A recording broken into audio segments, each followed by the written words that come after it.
You're telling me about this, I'll tell you about that. Start talking shit, you walk into another trap.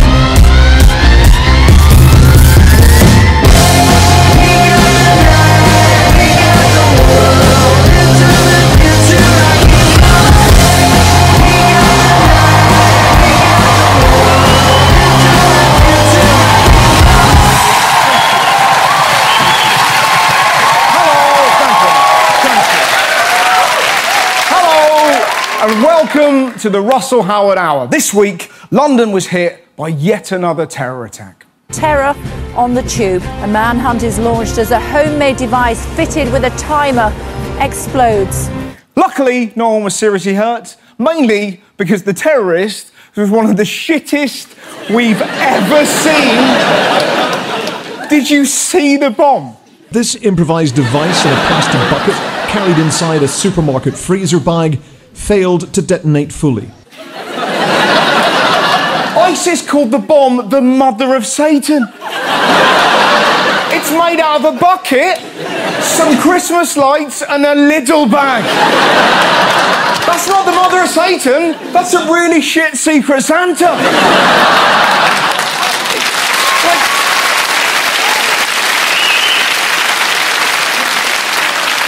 It looks like someone had a nightmare on the bake-off. The media were calling him the bucket bomber. That's not scary. That's something you order from KFC.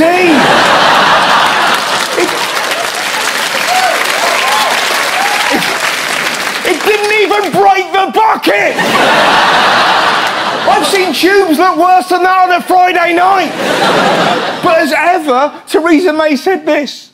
The threat of terrorism that we face is severe, but together, by working together, we will defeat them. You will defeat them! She should have come out and gone, what a load of shit. I've caused more damage running through the field of wheat, mate!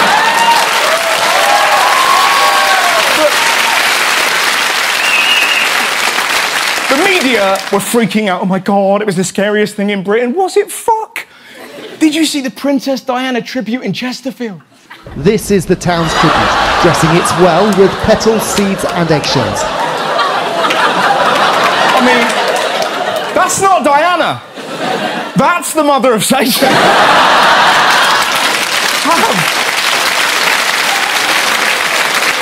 Have the princes not suffered enough? Diana was beautiful. She didn't have a dick for a nose. Even sweet old ladies were having a pop. I don't write note at picture. Nothing at all. She looks awful. They've given her a nose boner. Christ, who drew it? This guy? Now, talking of strange orange creatures, did you see what Trump said about the bucket bomber? Loser terrorists must be dealt with in a much tougher manner. The internet is their main recruitment tool, which we must cut off and use better. We need to turn the internet off right now. And where did he say this? Twitter. He is a walking disaster. Look at this speech. This is the weirdest end to a press conference I've ever seen. We have to be tougher and we have to be smarter. Thank you.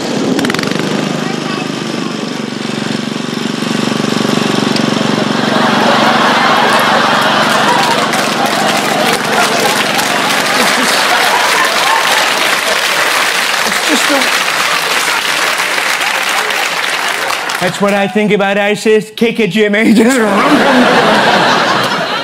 So it's a tough time to be an American, an idiot in charge, and they are getting battered by the weather. Irma's unrelenting assault on island after island in the Caribbean leaves death and destruction. The most powerful storm ever recorded in the Atlantic. Oh my God. The storm was horrendous. So what did the news do? They made reporters stand in it. David, we're feeling the brunt of Hurricane Irma right now. It is relentless. This wind is whipping so hard and the rain doesn't stop. We've got a couple more hours.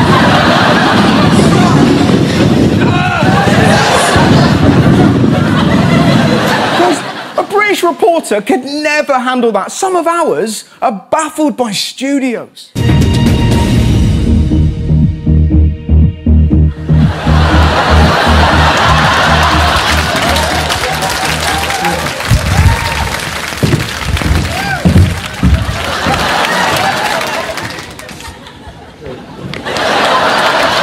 Hello and welcome. I was glued to the hurricane footage. Look at the advice the police had to give some Americans. As Hurricane Irma hits Florida, local police are warning residents not to shoot at the storm.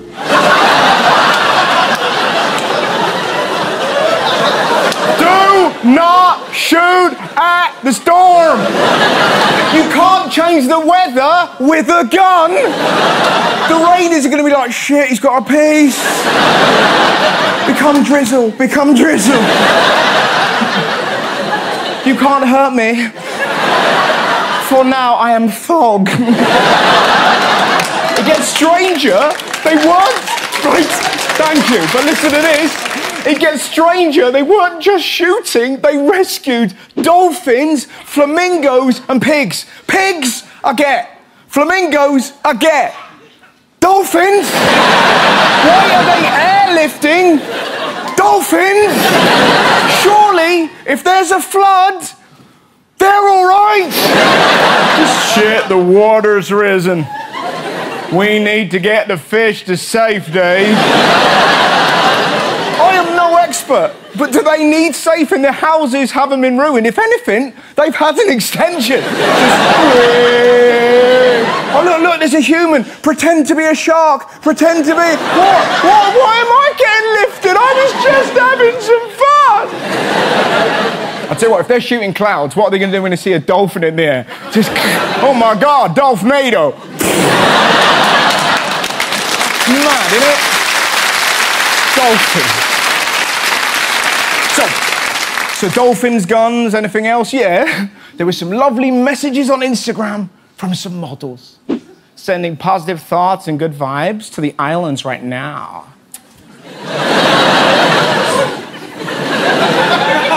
What photo did she put next to this? A snap of her at a relief organisation? No, it was her led on a beach with her waps out. There were loads of these photos. For me, this was the worst. Here's her message, sending warm thoughts and positive vibes to beautiful St. Martin today. And here's her photo. Who reacts like that? Oh my God, people's lives have been ruined. My thoughts, my prayers are with those brave people. Imagine if that was the only emotional response you were capable of giving. I'm so sorry to hear about your nan. Is she going to be all right?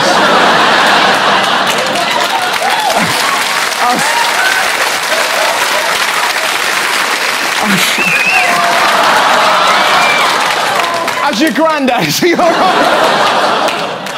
Another thing that pisses me off, why is it every time there's a natural disaster we see headlines like this? Did lesbians cause hurricanes Harvey and Irma? No! Every single time. God sends bad weather because of gay people. What? Does that mean that if there's a drought, we've been too straight? If that's right, we've been doing comic relief wrong for years. I built a well. I should have been giving Lenny Henry a hand job. Hey, don't worry, kids. Any second. Go on, look. That's it, Lenny, you like that? It's going to be tipping down in a minute. Mind you, that was a bit much, I think we can all agree, but... Mind you, if there is a God, he has clearly got a sense of humour. Pastor, who says God punishes gays with floods, loses everything in floods.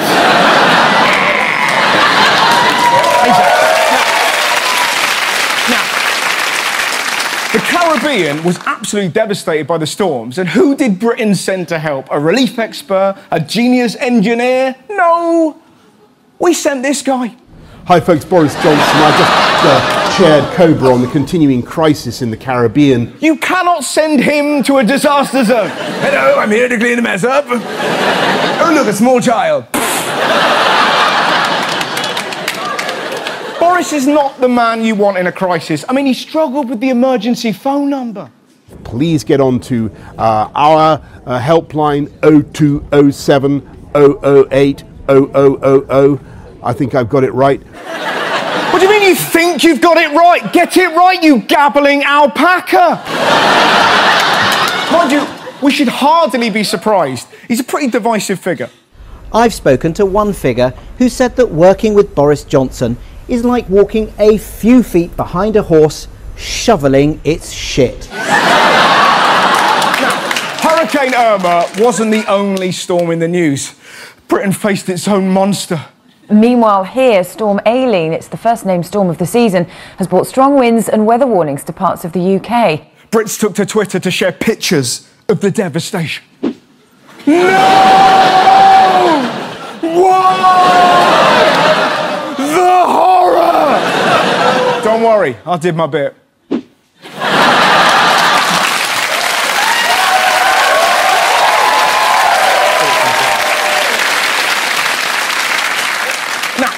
Elsewhere, did anyone else feel really sorry for Diane Abbott? She went on Good Morning Britain to talk about being trolled. When we discovered that we were getting half of these abusive tweets, it was really quite frightening. And when I say abuse, it's not people saying, you know, I disagree with you about nationalising the railways. It's people calling you a nigger bitch. It's people threatening acid attacks. It's rape.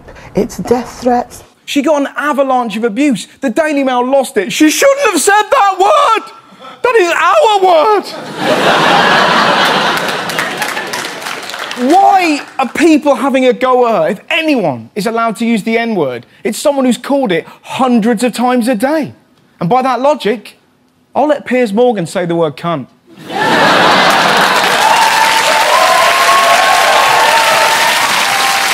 Join me after the break when I'll actually be talking to Diane Abbott about this bullshit.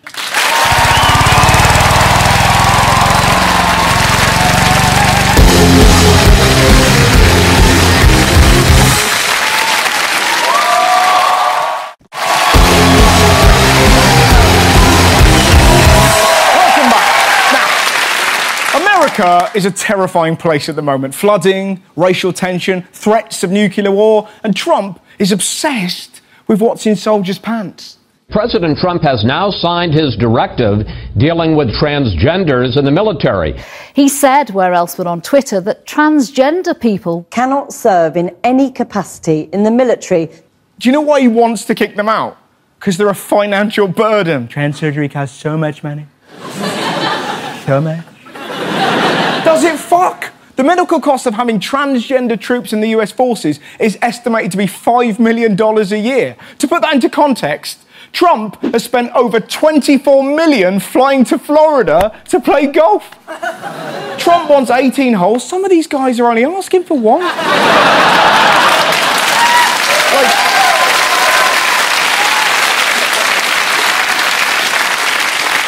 To quote my mum, he's allowed to grab a woman's pussy and they're not allowed to get rid of theirs. It don't seem right, Russ.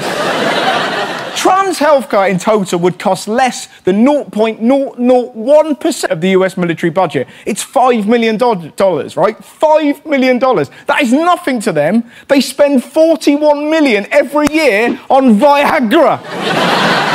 Their soldiers must look like they're playing Quidditch. No wonder the Pentagon's massive. They need the space. Like, excuse me.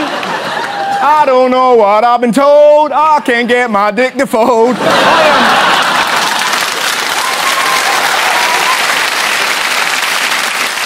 What I'm saying is $5 million is not a lot, especially when you read what they've wasted money on in the past. They spent $43 million on a gas station in Afghanistan that was never used. They spent $28 million on forest camouflage for Afghani soldiers, which is a great idea until you buy a fucking map and realise there's no forests in Afghanistan. They even spent $50,000 on a study to find out if elephants can sniff out bombs. They can't. And even if they can, there aren't any elephants in Iraq or Syria or Afghanistan. Even if they had this gift, how are you going to communicate with them? Just, psst, is it a bomb?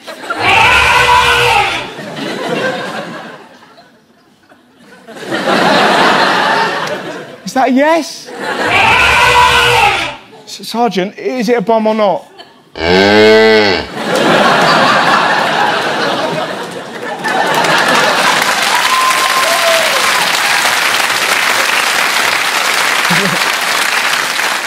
What do you mean you've taken the Viagra? The point I'm making... Not now. The point I'm making, they're not a financial burden. And Trump's not just attacking soldiers, he's also attacking trans kids. Donald Trump's government has overturned guidance which allowed transgender pupils to use toilets matching their gender identity. It's unbelievable. They need the president to educate people so they don't get bullied every day, but instead, he makes it harder for them to take a shit. He seems to think the only reason that people are changing their sex is so they can perv in toilets, which is madness. If it was really about the bogs, you would never get a woman becoming a man. Who would go from the majesty of the ladies to the horror of the gents? It would be like going from this to this.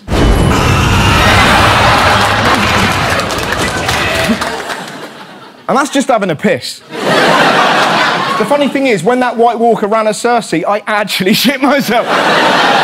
The president should be sticking up for them, not making their life harder, because they deal with a lot of ignorance. I was at a gig in America in the summer, and this guy was like, what are we supposed to call transgender people? And you're like, their name. This other bloke went, transgender people upset God. Yeah, well, God upsets me. He could have selected any noise for the fox to make when it makes love, and that's what he went with. Well, I think we've absolutely nailed that, don't you?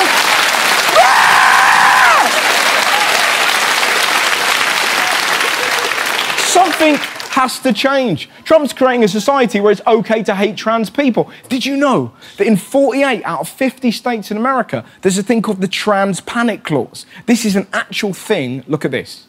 Trans panic is a defense wherein defendants argue that the victim's gender identity excuses, mitigates, or justifies violence. That means it's a legal defense for murder to say you panicked because you thought someone was trans. How does that even work? Who panics around transgender people? They're a person, they're not a spider. Oh, someone get me a big glass. Also, if you think transgender people are so threatening that you need to murder them to stay safe, do you know where they'd be useful? The fucking army!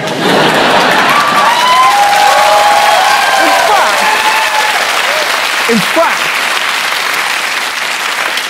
Trump should put them in the army just to piss off ISIS. Think about it, nothing would make them angrier. We should fill the US Army with everything they hate. Gays, women who can read, Jews, Peppa Pig. We'll have to keep the Jews and Pepper apart, but the point I'm making is that Trump is a divisive bigot. It's always like Americans won't like trans soldiers, they'll be so upset. Fuck off. Americans have no problem with diversity in warfare. Think about it. Down the years, they've watched humans fight with all sorts. They love these guys, they adored these two, and they can't get enough of this lot.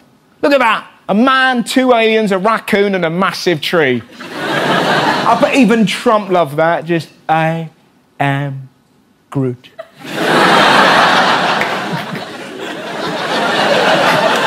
I bet you money he's looked at himself in the mirror and gone, let's make America Groot again. Go Groot. Trump is the president. He should support every person who volunteers their life for their country. Who's more of a burden to the US Army? Someone who's gone through gender realignment and still turns up for their job? Or a man in charge of the nuclear codes despite having all the negotiating skills of an elephant on Viagra in a fucking minefield?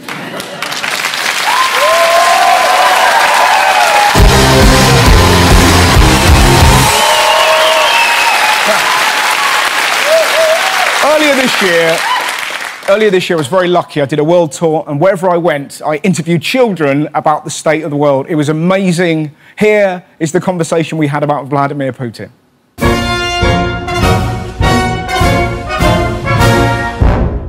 Do you know who Vladimir Putin is? He's probably a president from some country. To me, he sounds like Latin. Like he sounds like a guy from Latin. A guy from Latin? Yeah. Okay. I don't know. I don't know anything. Who is Vladimir Putin? A fridge? A fridge. If I were to say, hello, my name is Vladimir Putin, where would you think I was from? I think he would be from England with a Spanish accent. What do you think he does? He poops. He poops. There's no denying that. But that, in fairness, so does everyone. I've been today. You guys? No. Oh, really? Uh-oh. Maybe later. Maybe later. Thank God. Let's have some coffee. Make sure we work that through. Maybe he walks poodles because his last name is Putin. No, he's actually in charge of Russia. Is he a good guy or a bad guy? He's seriously partly bad and partly good. Like seriously. We're going to talk Russia. Is that all right, gents? I don't have to. No, we're not. Well, I'm not going to make you speak Russian. No. So Russia's a country, and they've been accused. Yeah, I know. I love Russia. I've been to if you say Rusev, I'm gonna cry. Russia, not Rusev. What do you like about Russia? What I like about Russia is like they talk. No, they don't talk funny. I can understand them. Do you know what hacking is? Yes, you hack a laptop. No. Yeah. Okay. Glasses. Really? And do you think it's? I don't know what to do. Russia has a bit of a reputation for spying on people. Would you spy on each other? Nope, maybe. Would you spy on Donald Trump? Yeah, definitely. Yeah, definitely. Why do you want to spy on him? Find out why he's sexist and racist. I mean, I've been accused of being Russian before. That's because I wrestled a bear once. What? Has it been on WWF? Who wants to go to Russia? My mum's from there. I apologise. But it's not.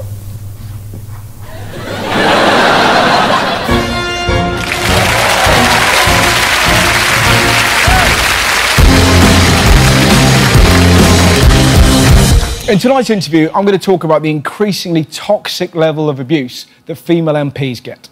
Racist insults and sexist insults. Death threats, verbal abuse and online intimidation. Female MPs in particular are the target. Stella Creasy has had rape threats. Luciana Berger was subjected to months of online hate and anti-Semitic insults. With Diane Abbott the most regular target of racism. She was sent almost half of all hateful and abusive tweets in the entire election campaign across all parties. So please welcome Diane Abbott.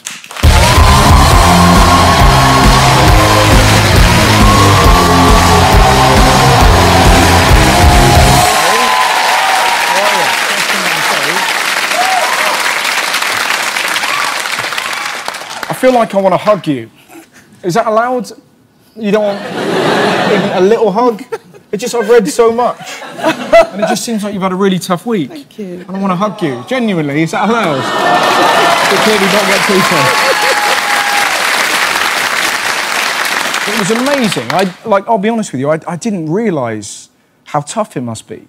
Well, I think most people didn't. The first thing to say, I mean, politicians aren't the most popular people in the world. Yes. Some of your audience must be thinking, abusing politicians, what's not to like? But the point is the type of abuse. Completely. Rape threats, death threats, nigger bitch, you know, you'd look much better if we threw acid in your face. And it's just reached an incredible volume in recent times. It's not about policy, it's not about political orientation, it's just vicious racism or misogyny. It's just personal abuse. Yeah. When I used to get death threats a little while ago, I used to say to myself, well, it'll never happen. But then, of course, my colleague, Joe Cox, got killed by this racist extremist. So you now have to take a lot of it much more seriously. But even if you're not frightened of the death threats, it's so debilitating and undermining, because every morning my staff come in, they switch on the computer and there's this stuff in emails. They open the post, there's this stuff coming through in letters.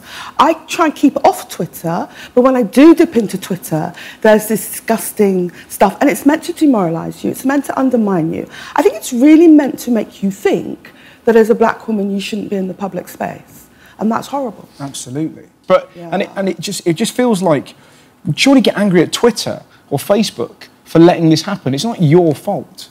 No, there's a lot more Twitter and Facebook and online could do. Yeah. You know, when I first became a member of Parliament, which is 30 years ago now, you know, you got maybe one racist letter a week, but to send a racist letter, you had to write it out, you had to find an envelope, you had to put a stamp on it, put it in the letterbox. Yeah. Now you press a button and you send hundreds of abusive tweets. One of the problems, I think, is anonymity online. Yeah. I think Facebook and Twitter ought to allow you to have an anonymous, you know, image, but they ought to know your name and address. We have referred 45 emails to the police because they were violent threats, and the police aren't able to trace who they are because people are anonymous. And how do you carry on? Because when I get abused, it's funny.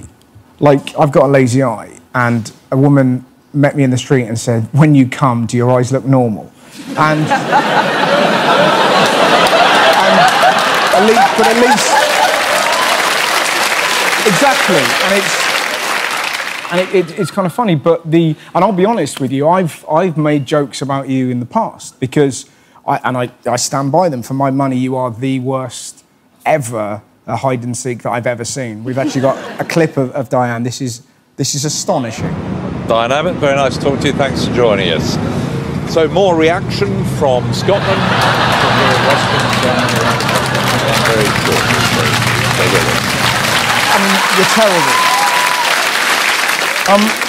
Why is it always women? That's another thing that because I know and lots of female comedians and MPs like I mean, she's not an MP, is she an MP? But Caroline Criado Perez. She's a feminist and an activist. And I mean, you probably know the story, but she campaigned to get a woman on the £10 note. Yeah.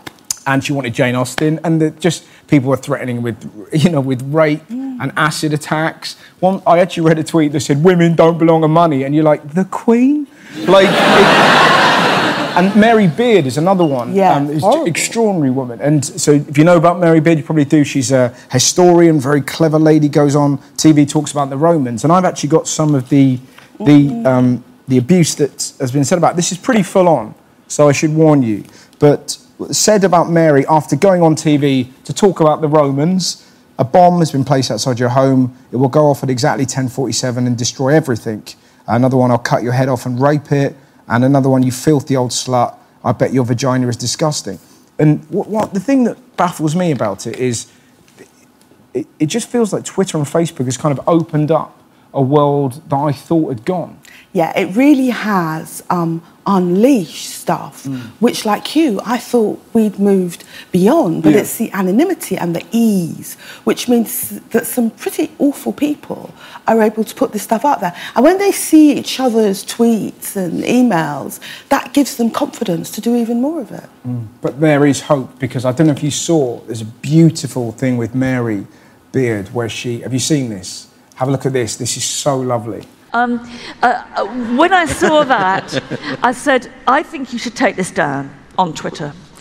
Nothing happened. I said, please, I think you should take this down. Nothing happened. Then someone tweeted, I know his mum, and I think I'll tell her. And it went down. That surely is what we have to do. Yeah, if only we knew all of them. We need the mums. Yeah, we need the mums. Do you think social media has set us back? Because if you look about, America elected a troll. Yeah, but they kind of did, you know? What do you make of Trump getting rid of transgender people from the military? I mean, that's just bizarre. Yeah. I mean, first of all, Trump is not in a position to call other people weird. Do you know what I mean?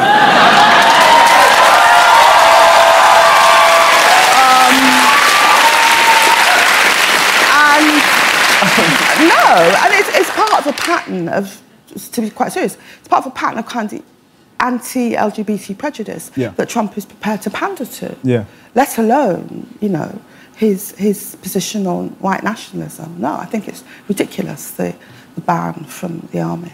I wanted to cheer you up.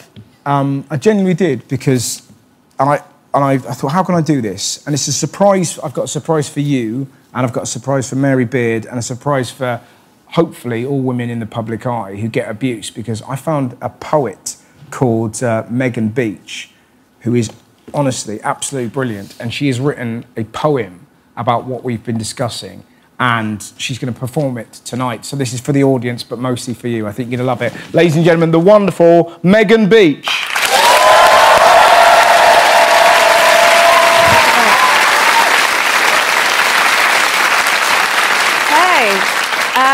So this is a poem I wrote. It's for my friend, the troll slayer, the inimitable, the Cambridge classicist. Can you get more badass? This is for Mary Beard. It's also for Diane tonight and all the anonymous women online who receive abuse for the crime of being alive.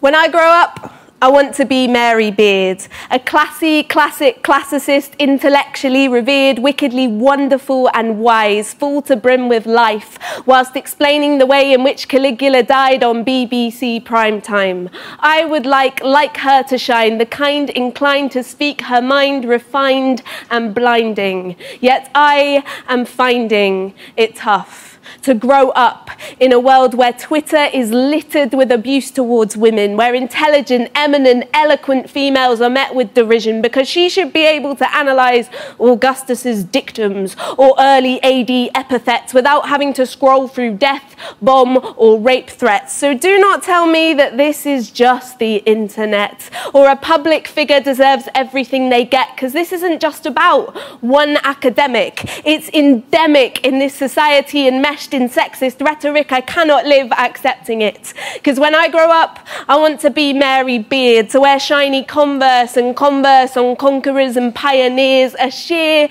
delight, an igniter of young minds, but never your victim, like Minerva herself, a goddess of wisdom. Well done, Megan. Ladies and gentlemen. Well done. So great. Well done, mate. That was absolutely wonderful. I hope you enjoyed that. That was lovely. Isn't it lovely? Really lovely. Yeah, well done. Ladies and gentlemen, the wonderful Diane Abbott. Join me for the final part of the show, where I'll be finding out how we can make the world a better place.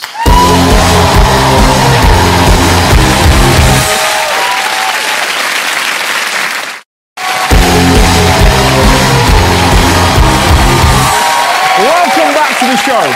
Well, this week you couldn't escape the news that Apple has released the new iPhone. Apple has revealed its latest product, but things didn't exactly go perfectly for the debut of their face scanning feature. The iPhone X uses facial recognition to recognise its owner. Well, during the demo, there was a bit of a struggle to unlock the device, and a backup method was needed. The face recognition failed. Whose face were they scanning? This lady's. That's the thing with technology. It always lets you down at the worst possible time. Lada, play ticker.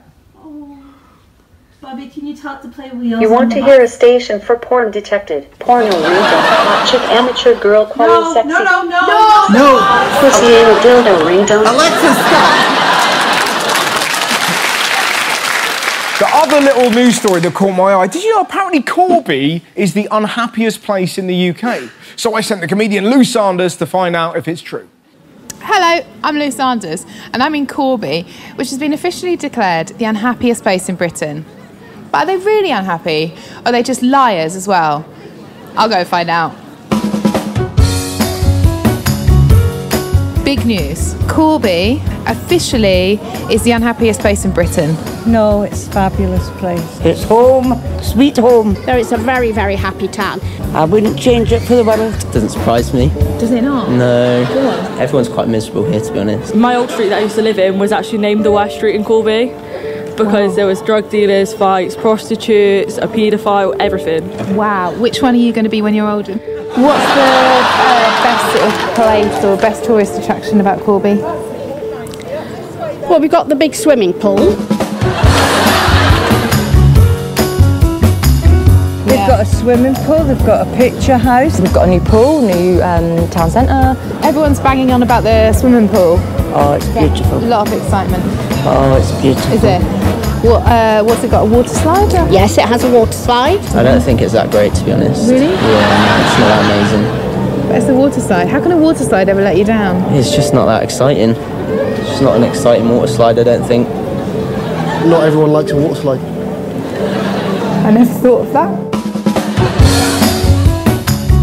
I'm here with Matt Keane, who's the Mayor of Corby, and he's only 26. So we've been out and about in Corby, and we've been asking suggestions from people how we can make Corby even better. Better night out. The only place anywhere near here that's decent is like Kettering, and that's pretty poor, so... Right. Like Leicester's probably the best place to go. How are you getting home from Leicester? You don't, you stay there. How old are you? 20. So a young man in his prime has to go to Leicester to get any decent puss-puss. He would like a better night out because he has to go to Leicester to get his puss-puss. Yeah, Corby's not that great for nightlife. What, Something for kids to do. That'd make it more happier. So nothing to do for kids? Not really. Cheeky monkeys, but that's sweaty and full of horrible kids. Cheeky Monkeys is too sweaty. That's from James. I don't actually now. I'll read that back.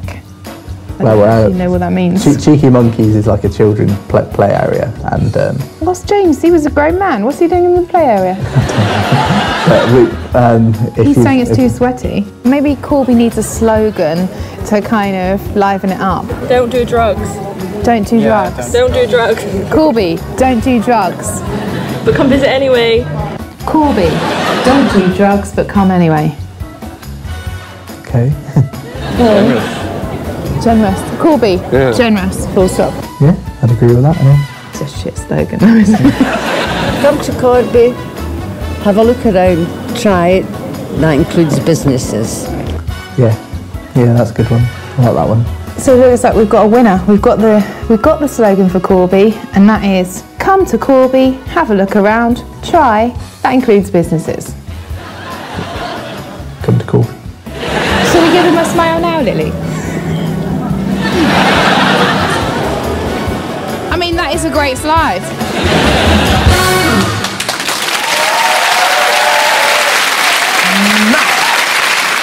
Now, this is the part of the show I'm going to call Good Deeds. In the summer, I read a beautiful story about Spike Milligan. He used to work so hard that he never saw his kids. So when he got in, he used to write little notes and sprinkle them around his garden and pretend they were from the fairies, and the kids would read them and they'd have a little chat. Now, this week, my nephew was upset because he was starting school. So I thought I'd leave some notes in his garden, not from the fairies. He doesn't like fairies. He likes the cat next door. So, I left some notes from the cat. Here they are. Greetings. It is I, Minx, the cat from next door.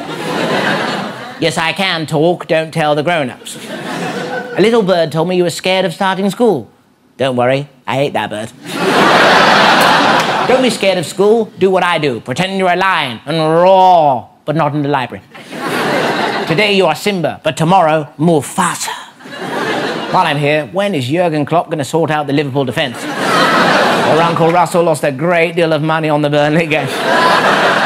If you're ever feeling down, just remember, those Maltesers Uncle Daniel ate, they weren't Maltesers. Good luck. We love you. P.S. I may ignore you in the street. So I thought it was lovely, right? I put them in the garden, I was so excited. I went back the next day to see what he thought, and his dad had mown the fucking lawn. But the idea is beautiful. So I want you to send me the good deeds you've done, the good deeds that you've seen, the good deeds that have happened to you. Send them to me, Facebook me or tweet me using the hashtag RHDeeds, and this bit could be full of all the little things that make the world beautiful. I've already had some belters. At Crash Play said, I killed a moth to protect my mum. Hero. Ewan Johnson held an old woman's dog so she could buy pasties. Legend. Alan Clark said, I really think you'd be good at gay sex. Not now, Alan, but my favourite one is from Michelle Waterman. She tweeted me to say she donates breast milk to a local hospital for premature and sick babies. Well done, Michelle! Models of Instagram, take note. That is how you get your tits out to make the world a better place. So I want you to do stuff like that and film it or take photos of it and send it to me on the hashtag RHDeeds and I'll put them in the show. Now it's time for my stand-up guest. She's one of my favourite new stand-ups I've seen and he's coming off the back of a storming Edinburgh Festival. Please welcome the brilliant Kiri Pritchard-McLean.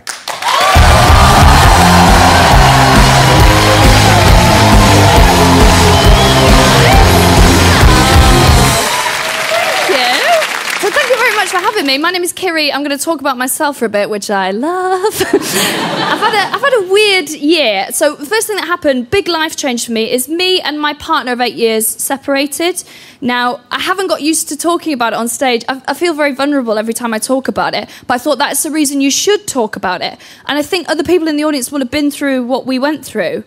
Basically, I woke up one morning, we're in bed together, I looked over at him, and after 8 years together, I just sort of had this realisation that I could pay the mortgage on my own.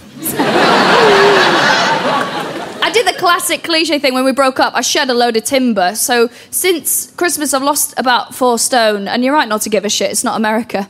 But, I went to the gym. I got a personal trainer, which sounds like I'm doing all right in life. But he's £15 an hour, which is about what I'd spend on Deliveroo if left to my own devices.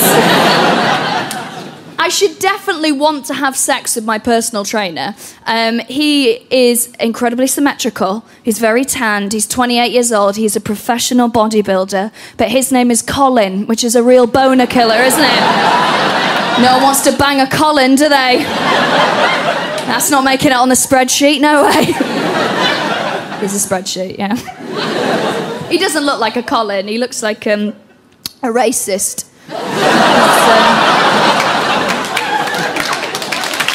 Clapping racism. Didn't realise it was that kind of show, but I'll take it. It's a weird side effect if you lose weight. My friends don't know how to deal with it. I saw my friend Jess the other day. She's so right on. She went, oh my God, babes, you look amazing. You look like you've lost loads of societal pressure. Well done, sister. My friend is like, I don't want to have kids because I'm worried about what it's going to do to my body. I'm not worried about what pregnancy will do to my body. I'm worried about whether I'm going to meet someone. My friend was like, you just need to meet a normal person. I was like, I don't know where they hide. And she was like, we're going to go to a nightclub. It'll be really fun. I was like, those are some words that don't belong together. Because I remember going to nightclubs. When I first gone to uni, it was ages ago now, and I just remember going to clubs being terrifying. I just remember being scared the whole time. There'd be all these guys stood around the dance floor, massive Collins, right? And they'd try and sort of grab you as you went past and hassle you. You couldn't go anywhere on your own. Being a young, sexy girl in a nightclub is like being that iguana in Planet Earth that just wants to get across the sand. But all the snakes are like, let me buy you a drink, you bitch. But I went to a nightclub at the beginning of the year and I have been 7 times since. I absolutely love a nightclub now because I'm a size 14 and I'm 30 years old and those guys don't even see me. I can just have a nice time. It's so good. Being a size 14 girl in a nightclub is like, you know that bit in The Walking Dead where they got to get through the zombies so they cover themselves in zombie guts so they can't see them and they're like, I can't believe I'm getting away with this. That's what it's like having a BMI of 32 in a club. It's incredible. And I'm not old. 30 is not old. But it is old in a nightclub because they don't look at me at the bar and think, that's a 30-year-old woman. She probably knows exactly what she's doing and where she's going in life. They look at me and see Dame Maggie Smith propping up the bar. I remember when I was with the Commodore. Someone wooed like they'd proper have a go on Maggie. Good for you, mate. I want to make it really clear, though. I'm a body positive person. I love my body. It's incredible. It looks after me. It keeps me safe. I think it's amazing. I don't think I'm fat. I don't think that anyone's weight has anything to do with how attractive they are. I think what I'm trying to say to you is I am fat enough for cunts not to want to have sex with me. And I think I'm all right with that. I'm Victoria Pritchard McLean. Thank you very much for having me.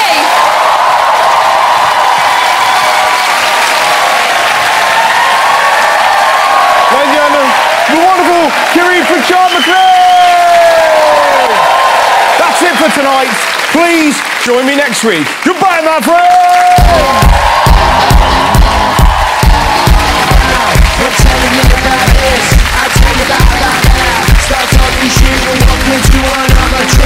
It's just what I needed to brighten my Thursday night. Welcome to Sky One, Russell. More headlines are getting the Russell Howard Hour treatment next Thursday at 10 on Sky One.